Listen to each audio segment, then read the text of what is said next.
ગાંધીના ગુજરાતમાં દારૂબંધી છે, પણ આ વાત માત્ર કાગળ પર હોય તેમ લાગી રહ્યું છે, કેમ કે દારૂ પીનારા દારૂ પીવે છે અને વેચનારા વેચે છે। દારૂ પીને વાહન ચલાવવાના બનાવો પણ સામે આવતા હોય છે, જેમાં અકસ્માતમાં નિર્દોષોને ઈજા પણ થતી હોય છે કે કાં તો મૃત્યુના બનાવો પણ સામે આવતા હોય છે। શનિવારે રાત્રે દારૂ પીને કાર ચલાવતા સુરતના એક શખ્સને અકોટા પોલીસે ઝડપી પાડ્યો હતો અને તેની સામે પ્રોહિબિશનનો ગુનો દાખલ કરીને તપાસ શરૂ કરી હતી। જ્યારે રવિવારે ફરીથી એક શખ્સ દારૂ પીધેલી હાલતમાં કારમાંથી મળી આવ્યો હતો, જેના પગલે પોલીસે તપાસ હાથ ધરી છે। ગોત્રી રોડ ઉપર આવેલ યશ કોમ્પ્લેક્સ પાસે ઇકો કારમાં એક શખ્સ નશામાં ધૂત થઈને બેઠેલો હતો।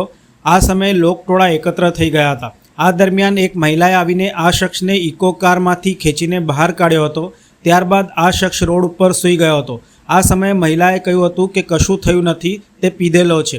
આ શખ્સ નશામાં એટલો ચૂર હતો કે ઊભો થઈને ચાલી શકવાની સ્થિતિમાં પણ નહોતો। ત્યારબાદ મહિલાએ આ શખ્સને કહ્યું હતું કે ઊભો થા, જેથી તે બેઠો થયો હતો।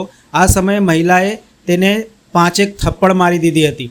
ત્યારબાદ આ શખ્સે તેના પરિવારજનો લઈ ગયા હતા। આ વાયરલ વિડીયોના આધારે ગોત્રી પોલીસ સ્ટેશનના પીઆઈ આર.એન. પટેલે સર્વેલન્સ સ્ટાફને કાર્યવાહી કરવા સૂચના આપી હતી। પોલીસ તપાસ દરમિયાન આરોપીની ઓળખ કિશોરભાઈ ઉર્ફે મુકેશ સોમાભાઈ મકવાણા, ઉંમર 38, રહે બ્લોક નંબર 1, મકાન નંબર 5, દીનદયાલ નગર, વુડાના મકાન, ગોત્રી, વડોદરા તરીકે થઈ છે। આરોપી નશાની હાલતમાં મળી આવ્યો હતો।